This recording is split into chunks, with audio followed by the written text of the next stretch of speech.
Hello दोस्तों, स्वागत है आपका हमारे YouTube चैनल पर। अमिताभ बच्चन हिंदी फिल्मों के अभिनेता हैं। हिंदी सिनेमा में 4 दशकों से ज़्यादा का वक्त बिता चुके हैं। अमिताभ बच्चन को उनकी फिल्मों से एंग्री यंग मैन की उपाधि प्राप्त है। वे हिंदी सिनेमा के सबसे बड़े और सबसे प्रभावशाली अभिनेता माने जाते हैं।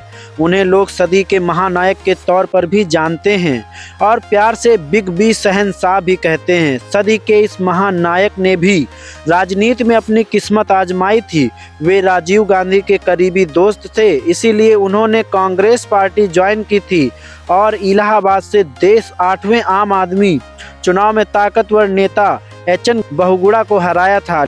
अमिताभ बच्चन का जन्म उत्तर प्रदेश के इलाहाबाद में हुआ था। उनके पिता का नाम हरिवंश राय बच्चन था। उनके पिता हिंदी जगत के मशहूर कवि रहे हैं। उनकी मां का नाम तेजी बच्चन था। उनके एक छोटे भाई भी हैं जिनका नाम अजिताभ है। अमिताभ का नाम पहले इंकलाब रखा गया था, लेकिन उनके पिता के साथी रहे कवि सुमित्रा नंदन पंत के कहने पर उनका नाम अमिताभ रखा गया। Amitabh Bachchan save would college Nainital के छात्र रहे हैं। उनके बाद की पढ़ाई उन्होंने दिल्ली विश्वविद्यालय के किरोरी मल कॉलेज से की है। पढ़ाई में भी वे काफ़ी अव्वल थे और कक्षा के अच्छे छात्रों में उनकी गिनती होती थी। कहीं ना कहीं ये गुण उनके पिताजी से ही आए थे, क्योंकि वे ये जाने माने कवि रहे थे। अमिताभ बच्चन की शादी जया बच्चन से हुई, जिससे उन्हें 2 बच्चे हैं। अभिषेक बच्चन उनके सुपुत्र हैं और श्वेता नंदा उनकी सुपुत्री हैं। रेखा से उनके अफेयर की चर्चा भी खूब हुई और लोगों के गॉसिप का विषय बनी। अमिताभ बच्चन की शुरुआत फिल्मों में वॉइस नरेटर के तौर पर फिल्म भुवन सोम से हुई थी, लेकिन अभिनेता के तौर पर उनके करियर की शुरुआत फिल्म 7 हिंदुस्तानी से हुई। इसके बाद उन्होंने कई फिल्में की, लेकिन वे ज़्यादा सफल नहीं हो पाईं। फिल्म जंजीर उनके करियर का टर्निंग पॉइंट साबित हुई। इसके बाद उन्होंने लगातार हिट फिल्मों की झड़ी तो लगाई ही, इसके साथ ही वे हर दर्शक वर्ग में लोकप्रिय भी हो गए और फिल्म इंडस्ट्री में अपने अभिनय का लोहा भी मनवा दिया। सर्वश्रेष्ठ अभिनेता के तौर पर उन्हें 3 बार भारतीय राष्ट्रीय पुरस्कार मिल चुका है। इसके अलावा 14 बार उन्हें फिल्म फेयर अवार्ड भी मिल चुका है। फिल्मों के साथ साथ वे गायक, निर्माता और टीवी प्रेजेंटेटर भी रहे हैं। भारत सरकार ने उन्हें पद्मश्री, पद्म भूषण से भी सम्मानित किया है। अमिताभ बच्चन सदी के महानायक कहे जाते हैं। वे हिंदी फिल्मों के सबसे बड़े सुपरस्टार माने जाते हैं। उन्हें असली पहचान फिल्म जंजीर से मिली थी। यह फिल्म अमिताभ से पहले कई बड़े अभिनेताओं को ऑफर हुई थी, जिससे मशहूर अभिनेता राजकुमार भी शामिल थे, लेकिन राजकुमार ने इस फिल्म को यह कहकर ठुकरा दिया था कि डायरेक्टर के बालों के तेल की खुशबू अच्छी नहीं है। 70 और 80 के दौर में फिल्मी सीन्स में अमिताभ बच्चन का ही आधिपत्य था। इस वजह से फ्रेंच डायरेक्टर फ्रांसवा सुक्रो ने उनको वन मैन इंडस्ट्री का करार दिया था। अपने करियर के दौरान उन्होंने कई पुरस्कार भी जीते, जिसमें सर्वश्रेष्ठ अभिनेता के तौर पर 3 राष्ट्रीय पुरस्कार भी शामिल हैं।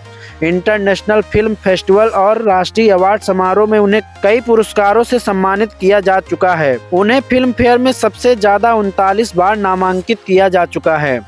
फिल्मों में बोले गए उनके डायलॉग आज भी लोगों के दिलों में ताज़ा हैं। उनके सुपरहिट कैरियर में उनकी फिल्म्स के डायलॉग्स का भी अहम रोल रहा है। उन्हें भारत सरकार की तरफ से 1984 में पद्मश्री और 2001 में पद्म भूषण और 2015 में पद्म विभूषण जैसे सम्मान मिल चुके हैं। कैरियर के शुरुआती दौर में उन्हें काफ़ी दिक्कतों का सामना करना पड़ा था। उनकी फिल्में लगातार फ्लॉप हो रही थी। तब वे वापस घर लौटने का मन बना चुके थे, लेकिन फिल्म जंजीर उनके कैरियर का टर्निंग पॉइंट बन गई और फिल्म इंडस्ट्री में एंग्री यंग मैन का उदय हुआ।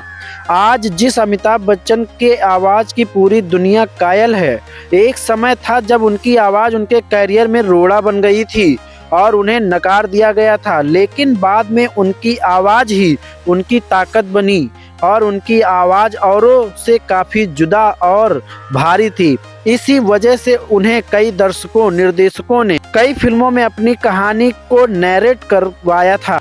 उनकी फिल्में अच्छा बिजनेस कर रही थी कि अचानक 26 जुलाई 1982 को कुली फिल्म की शूटिंग के दौरान उन्हें गंभीर चोट लग गई।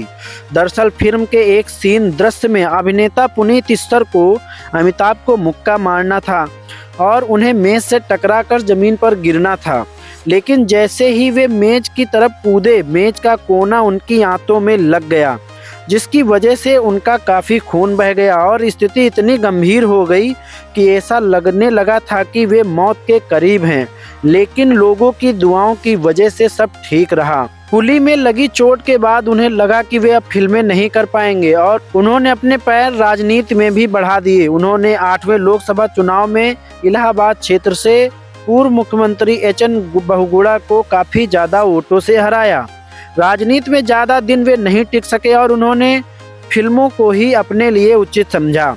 जब उनकी कंपनी ABCL आर्थिक संकट से जूझ रही थी, तब उनके मित्र और राजनीतिज्ञ अमर सिंह ने उनकी काफ़ी मदद करी थी। बाद में अमिताभ ने भी अमर सिंह के समाजवादी पार्टी को काफ़ी सहयोग किया। उनकी पत्नी जया बच्चन ने समाजवादी पार्टी को ज्वाइन कर लिया था और राज्यसभा से सदस्य बन गई थी। अमिताभ की पार्टी के लिए कई विज्ञापन और राजनीतिक अभियान भी किए हैं। फिल्मों से एक बार फिर उन्हें वापसी की और फिल्म शहंशाह हिट हुई। इसके बाद उनके अग्निपथ में निभाए गए अभिनय को भी काफ़ी सराहा गया। इसके लिए उन्हें राष्ट्रीय फिल्म पुरस्कार भी मिला।